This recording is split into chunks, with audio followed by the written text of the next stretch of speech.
Hello and welcome to All Things Ayahuasca. My name is Anna Papadakis. I'm a body centered therapist in Melbourne.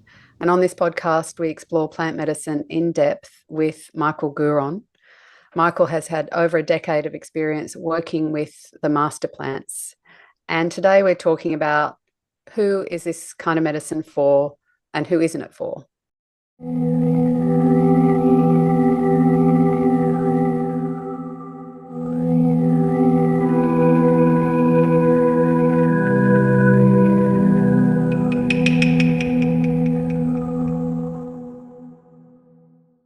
Hi, Michael. Hey Anna, how you going? I'm good. What's So happening? is this for everyone? Well, I would like to say yes, but really the answer is no. Uh, really, the medicines are really adaptive and they're really welcoming most people. However, we have couple of things that we need to absorb and contemplate and have a look and analyze and see if that's the right thing for that person in that stage of their life right here and right now. Mhm. So I would first and foremost, we're going to have a look at the physicality of the situation and if people taking any type of SSRI medication, which is antidepressants or any type of mind altering chemical altering, brain altering chemicals that change anything within your brain is something to have a look at. Is that a Generally, you definite? want to. Yeah. And why is that? Well, it can create a specific alteration and within the brain, and you can have a serious headache. Some people say it can be like quite serious. Uh, it's just something that we don't want to do. The moment that we have another type of chemicals in the brain, there is a specific blockages on certain receptors in the brain that will alter the state of the medicine, and we don't want to play with those things. It is something that you Yeah. want to keep aside. Um, High blood pressure medication as well. It's another thing that can create a higher influx of blood pressure coming up too fast. The medicine can do that. So if you already have some type of vulnerability within your heart, that you're already not quite healthy, you have too much high blood pressure, this is something that we want to take, quite seriously, and we don't want to bring that into the ceremonial space. And in general, if you are extremely unhealthy person that is vulnerable already to most things, like if you can go on a roller coaster because you could get heart attack kind of thing, that's we don't want to do that. If you can't do basic things in your life and you're already in risk, this is just another thing that you just want to avoid, and there's no need for that unless you'll be able to manage to get out of that risk by yourself for a year or two, and then later I'd say yes. Or if you had a major accidents in the past, for example, car accidents or any type of intense, you know, brain injury or heart injury or something physical that made you incapable of doing most things in your life. This is not a great thing as well. So it could be okay, it could be not, but it's important to have a look at it and know, all right, this is the right thing or the wrong thing for you. So you're gonna have a look at those things privately and say, yeah, this is okay or this is not okay. We want to have a look at if you had any type of mental illness in yourself in the past as a person, if you had psychotic breakdowns, if it was drug induced or what was the story in your life. We want to open that up.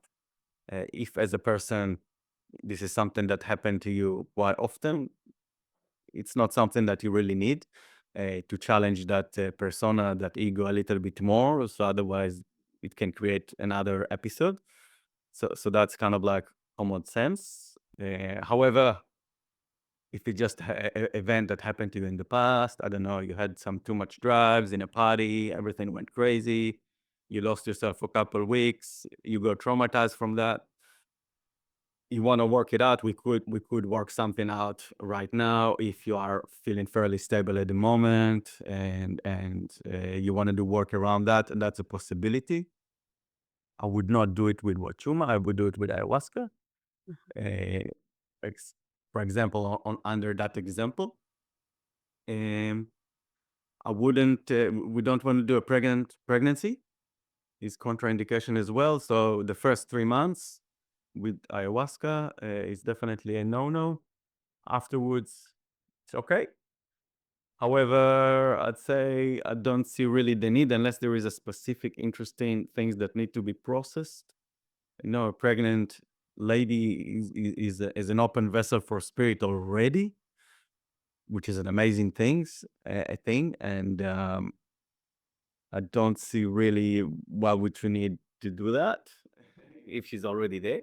Sometimes there's a lot of trauma that's coming up for women in their pregnancy, and maybe trauma around their own birth that's blocking them from connecting with their baby and the spirit that's moving through them. So Yeah. it's interesting to think that that could be, maybe checking out with you or who they're working with, to see if it might be a fit in that case. Yeah, so that would be a good case, for example. Um, I would say it will be more of a women business. I'm a man, and I have my own capacity and what I'm good with. But I would describe that as a women business, something that women need to work with women, as honoring that process specifically for that, in the same manner that we know that men need to work with men in a specific context. I Yep. would describe that like that, specifically on that wavelength. Yeah. Uh, Potentially, I could do stuff, and I'm open for that possibility as well. Generally speaking, if it's all aligned, obviously. And so, what about age limits? So, we talked about kids. I believe, traditionally, ayahuasca and medicines are served to the whole community, all ages. Yeah, yeah. Look, I know in the jungle they offer like microdosing for little ones. A couple drops. They say that it's really increasing the intelligence of the babies and helping them to grow and opening up the neural pathways in a really microdosing kind of a way. Um, you can serve people, just helping kids to overcome their own little cute issues and processes that they need to do, and uh, giving them this from early on, that deeper connection to who they are and what they need to do, and supporting them from early on, and normalize in the right environment the connection to spirit and the connection to the plants and their environment and all these good things. And same with all the age, same manner. As long as you are fairly healthy as a person, there's no age limit, as long as you are able to do what you need to do in your life.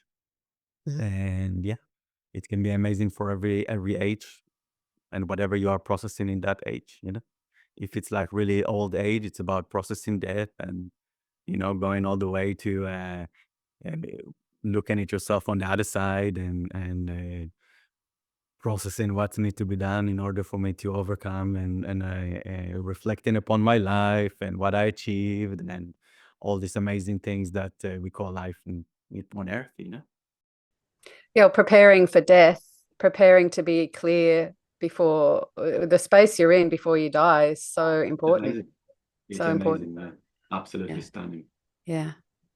Yeah. And what about menopause or puberty, like onset of puberty or those sorts of times? Puberty is okay.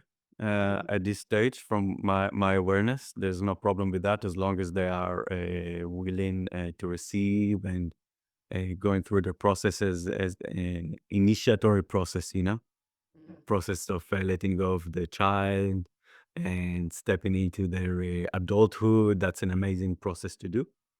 be very natural and welcomed. Menopausal state, very interesting process, you know. Um, I would serve ayahuasca will be appropriate, definitely, during that process to help and overcome, you know, that initiation as well.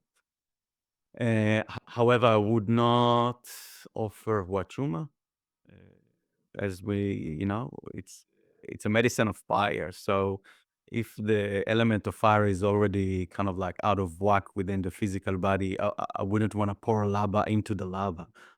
You know, it's like putting flames into the flame and more petrol into the flame, which will uh, push the body off its balance completely, and there's no need for that.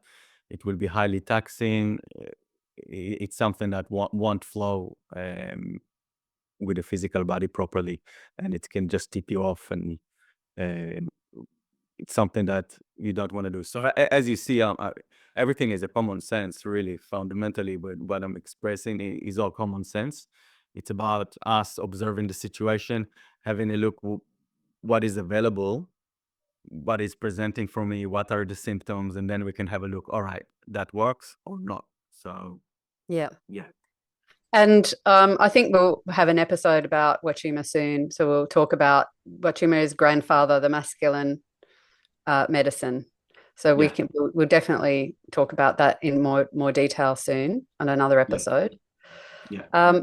Are there other no-nos or other people that this isn't for?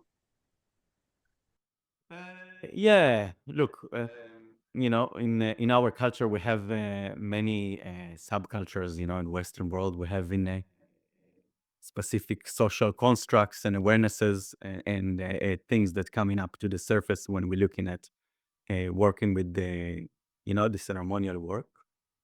And give you an example. For example, you know, we're having the festival scene, the party scene, people that doing a lot of drugs, psychedelic drugs, acid, MDMA, ecstasy, ketamine, all these things, which are great in their specific. They have their own right for whatever con- context they are being used at.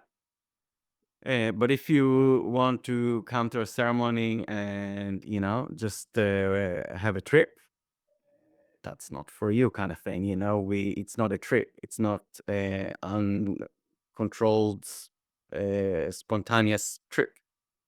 We're looking at a deep, meaningful journey, which Mm. is the connotation between a trip and a journey. It's two different things. Yeah. A journey is a meaningful thing that taking us into a story of our life, into our internal myths, and opening up the deepest yearning in our lives, you know, and what we want to achieve and grow and all these amazing things. While I'm tripping, I'm just enjoying the lights and going and dancing and having fun, Yeah. which You're is not willing to do the shadow work. Yeah. Not willing to, if you're not willing to do the shadow work. I'm not like, you know, really extreme. There's time and place for anything. But if you get to the age 35, 40 and you're still doing parties, I'm like, we want to have a look at what I want to do with my life and have a look at my social constructs. You know, it's changing the whole framework of, you know, the connotation of having a substance versus having a medicine. Yeah. It's not, it's a medicine. It's something that completely different. It's a ceremonial space. It's allowing spirit communicate and guide the journey. It's not about me going Party. to a trip. Yeah. So this is quite an interesting construct, you know? But that's also that respectful approach of respecting with that, approaching with deep respect of a surrender rather than I want to have a party, give me a good time. Yeah, it's all about that, you know, fundamentally as well. You know, we can have a look at people that are extremely cerebral, you know, left brain, analytical, that are curious kind of thing, and but they just want to experience it, which is good because we want to try and break that cerebral activity, but it's about the why and why I'm coming to do this work really, and not just to the experience. because I saw things and I'm curious about the situation. It's about, all right, pause for a minute. Is there something in my life that I want to fix up and observe, do the self-reflection and observe within myself? And is there something that I want to do there rather than I'm going to go to ayahuasca journey? Yay. Just for curiosity's sake. Mm. The curiosity's sake. Yeah. I would try to adapt it and let them know and show them, look, this is not, it's not, you know what I call them? I call it tourists. Yeah. If you're a tourist and it's a sightseeing and you just want to tick another thing, that's not the space. I'll put it this way, you know. So I'm not into tourism. Fair enough. Yeah. Yeah. Look, fundamentally, this is really healthy process. If your body is just not great, if your mental activity is just not great, like really not great, I mean, and there is a specific type of a risk or something that will destroy the harmony that is not there already even further, we're just saying no, basically. So really, it's an amazing medicine that is really, both of them are medicines that are really powerful. They're really adaptive and they give you what you are able to work with. Um, and they will give you what you can process, right? In the right connotation, with the right facilitations and all these things. Of course, everything Yes. is meta. But generally speaking, very healthy medicine, most people can work with that medicine. There's no too much things. Even if you take things, you can work uh, towards a ceremony work. If it will take you a year or two, if you really want, we can make it happen, generally speaking. Unless, another thing is if you had a major accident or internal process that you just not unable to be fixed, or there is some, major brain injury from past experiences, but intense physical vulnerability, we'd say no. Yeah. At this stage, there's no need to go there. And from my experience, unless it's a microdosing of some sort, and just, Yeah. And I guess part of what we're talking about is the difference between a drug and medicine when you're talking about that. And people have the connotation of drug taking with plant medicine. It's not a drug, it's a medicine. medicine is holistic.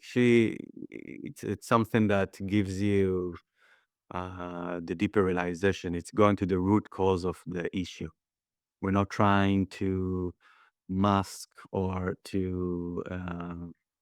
change a side effect of something that you're experiencing. You have a symptom of that you need to resolve, and we're not trying to make that symptom go. We want to have a look at the root cause of the issue, and by removing that issue, the symptom will disappear. We know that general paradigm. Mhm. So I think we've covered who it's for, everyone else. Well, really, ayahuasca is amazing medicine that is great for really most humans. Really, for those people who are suffering from any type of traumas, it's really good. It's really great to holding yourself in the trauma space, allowing it being held in that space, allowing the trauma to dissolve. Any type of psychological issues, wounds, people who are trying to do therapies for many years and they didn't really got anywhere, and there is like a sense of staying in one spot and with inability to crack open the shield of protection that the psyche created. Um, sometimes one ceremony, two ceremonies, and they're kind of like, great, they're on their path, everything is done, life is great, they've done amazing amount of work, they just needed that really deep felt somatic experiencing, when they're really experiencing and they can see that spirit is there all the time for them, with them, and they're back in the heart. And this is one of the greatest gifts that ceremonies can offer. All right. Well, shall we talk about Wachuma next time? Why not? Yeah. So next time we'll talk about Wachuma. Please like and subscribe. And again, comment if you have any questions or any topics that you'd like us to cover. We'd really love to hear from you. You can get access to more information about Michael in the notes below. And we look forward to seeing you next time where we're talking about grandfather. Thank you, Michael. Thank you, guys. See ya.